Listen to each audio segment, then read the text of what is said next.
Hello friend, welcome to our channel Academic Adda for our upcoming NORCET exam with most reliable MCQ session. हमारा पहला question है how learner should hold the needle of suture from needle holder.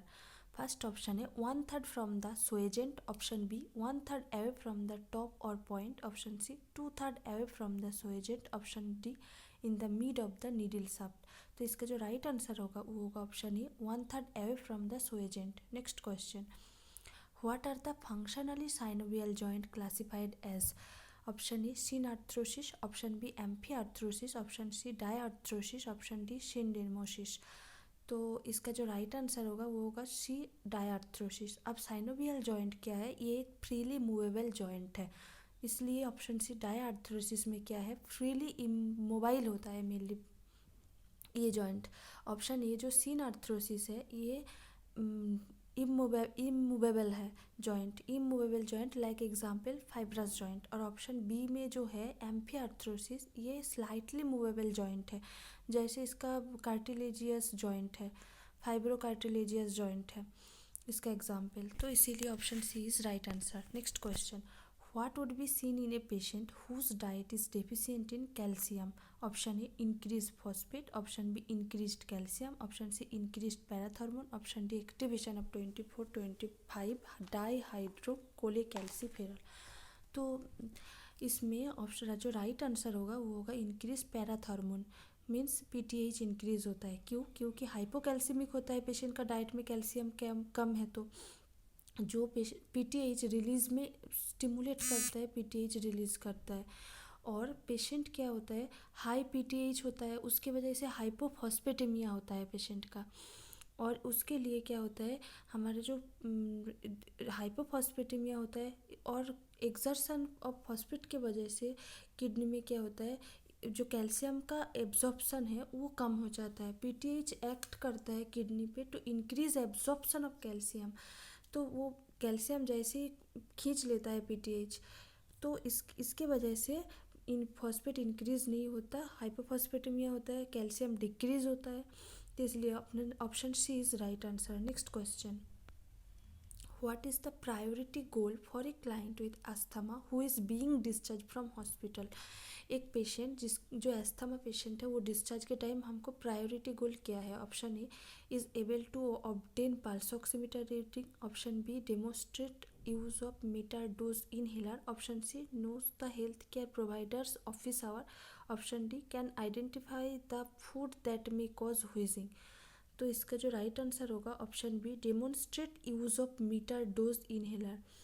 क्यों? क्योंकि जब एक एस्थेमिक patient discharge होता है तब उस पेशेंट को जो इनहेलर यूज़ का पूरा अच्छे से इंस्ट्रक्शन देना चाहिए. क्योंकि जब ये जो मीटर इनहेलर है ये एडमिनिस्टर करता है, जो मेडिसिन जो एडमिनिस्टर होता है मेनली प्रोफाइलेक्टिकली एस्थमा अटैक के टाइम, क्योंकि इसका प्रॉपर यूज़ नहीं पता होगा पेशेंट को, तो एक इमरजेंसी कंडीशन क्रिएट हो सकता है. बाकी जो पल्स ऑक्सीमीटर रीडिंग है वो मेनली इतना इम्पॉर्टेंट नहीं है. पेशेंट का हेल्थ केयर प्रोवाइडर का इन्फॉर्म करना ये भी ठीक है, और पेशेंट को ये भी जानना ज़रूरी है जो पेशेंट कौन कौन सा व्हीजिंग कॉज करता है, पर सबसे इम्पॉर्टेंट जो है वो मीटर डोज इनहेलर का demonstration. Next question, which part of the brain works alone with pons for the control of respiration? Option A mid brain, option B thalamus, option C medulla oblongata, option D hypothalamus. तो जो हमारा brain का जो part respiration control करता है वो है medulla oblongata. बाकी ब्रेन का और एक पार्ट भी जो पॉन्स है वो भी स्लाइटली जो रेस्पिरेशन का कुछ कंट्रोल करता है. बाकी मिड ब्रेन, थैलेमस, हाइपोथैलेमस ये रेस्पिरेटरी सिस्टम को कंट्रोल नहीं करता है. Next question, bilaminar and trilaminar germ disc is formed by. जो bilaminar and trilaminar germ disc कब वो फॉर्म्ड होता है? Option A day 8 and day 14 after fertilization respectively, option B day 10 and 14 after fertilization respectively, option C day 18 and day 20 after fertilization respectively. Option D day 10 and day 20 after fertilization respectively. तो इसका जो right answer होगा वो होगा option E day 8 and day 14 after fertilization respectively. Fertilisation होने का 8 से 8 to 14 disc के अंदर ये जो ड्राईलेमिनर, बाइलेमिनर और ट्राईलेमिनर जो जम्प डिस्क ये मेनली फॉर्म होता है. Next question. Delayed clamping of umbilical cord at birth is associated with all the following except. Option A improve clinical anaemia 2 to 6 months of age. Option B increased in symptomatic polycythemia among the infant. Option C increased chances of neonatal jaundice requiring phototherapy. Option D improve iron status.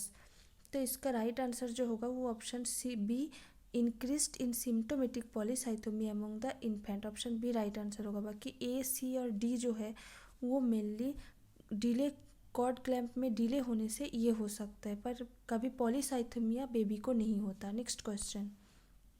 What is the underlying rationale why a nurse assesses a client with emphysema for clinical indicator of hypoxia?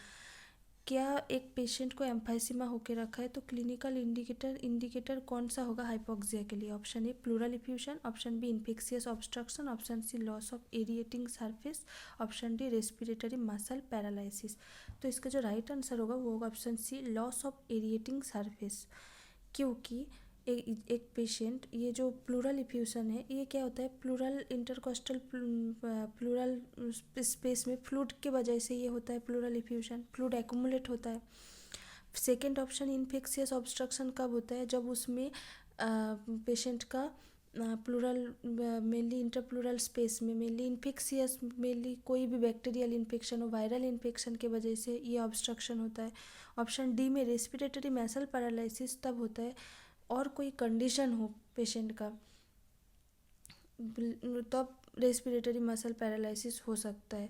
पर loss of aerate surface जब patient emphysema है तो उसमें mainly alveolar walls का destruction हो जाता है. उसके वजह से क्या होता है, सरफेस एरिया जो है वो छोटा हो जाता है, डिमिनिश हो जाता है. उसके लिए गैसियस एक्सचेंज मेनली इफेक्ट होता है. उसके लिए कार्बन डाइऑक्साइड का जो लेवल है ब्लड में वो इंक्रीज़ होना शुरू करता है. इसके लिए इसका राइट आंसर होगा एरिएटिंग, लॉस ऑफ एरिएटिंग सरफेस, जिसके लिए हाइपोक्सिया का जो कंडीशन है वो क्रिएट होता है. Next question. What an important intervention that the nurse should include in plan of care that is specific for a client with Addison disease. Addison disease के में क्या इंटरवेंशन इम्पॉर्टेंट है? Option A encouraging the client to exercise, option B protecting the client from exertion, option C restricting the client fluid intake, option D monitoring the client for hypokalemia. तो Addison disease में क्या होता है, mainly हमें पता है ये patient जो है जिसको एडिशन होता है मेनली इमरजेंसी हार्मोन जो एड्रेनालिन का वो मेनली इंक्रीज ज़्यादा होता है. तो एडिशन डिजीज़ में पेशेंट को एक्सर्शन से बचाना है, क्योंकि पेशेंट ज़्यादा एक्साइटेड होगा, स्ट्रेस में रहेगा तो उसका जो हार्मोन इंक्रीज ज़्यादा होगा. तो इसीलिए पेशेंट को हमें एक्सर्शन से प्रोटेक्ट करना है, ना कि पेशेंट को एक्सरसाइज के लिए इनकरेज करना है, ना ही फ्लूइड इनटेक बढ़ाना है पेशेंट का, ना ही पेशेंट का हाइपोकैलेमिया के लिए देखना है. तो mainly option B is right answer. Next question. A nurse assessing a child suspected of having autism at what age does the nurse determine the sign of autism initially may be evident. Option A 2 year of age, option B 6 year of age, option C 6 month of age, option D 1 to 3 month of age.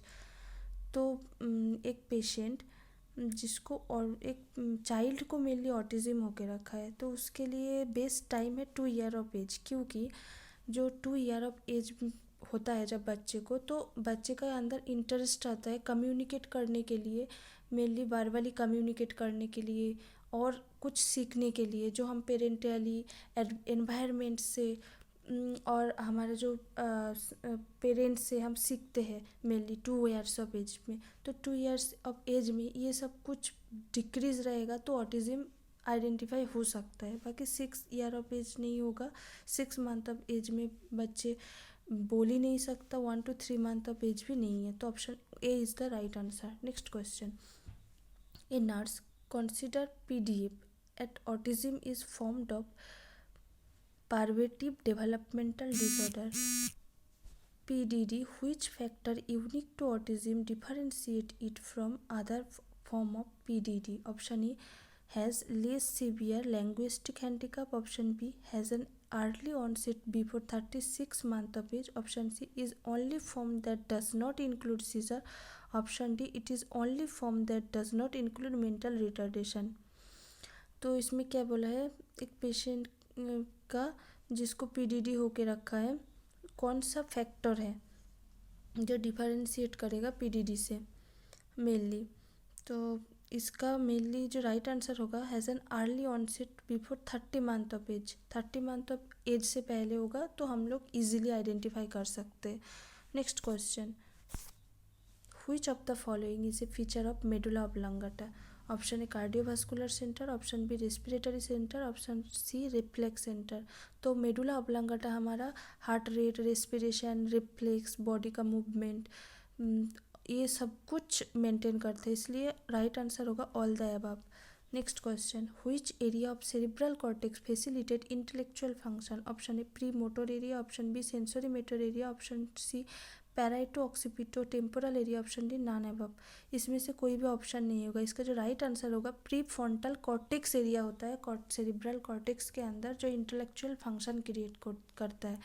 तो ये option नहीं है इसमें, तो इसका right answer है pre frontal cortex area. Next question, sensory impulses from skin reaches which part of brain fast? जो हमारा इम्पल्स होता है, सेंसरी इम्पल्स होता है, वो कौन सा पार्ट, ब्रेन का कौन सा पार्ट में फास्ट जाता है? Thalamus, hypothalamus, pons, cerebellum. इसका राइट आंसर होगा थैलेमस। तो आज के लिए हमारा सेशन यहीं तक है। नेक्स्ट डे हम और MCQ लेकर आएंगे। Thank you.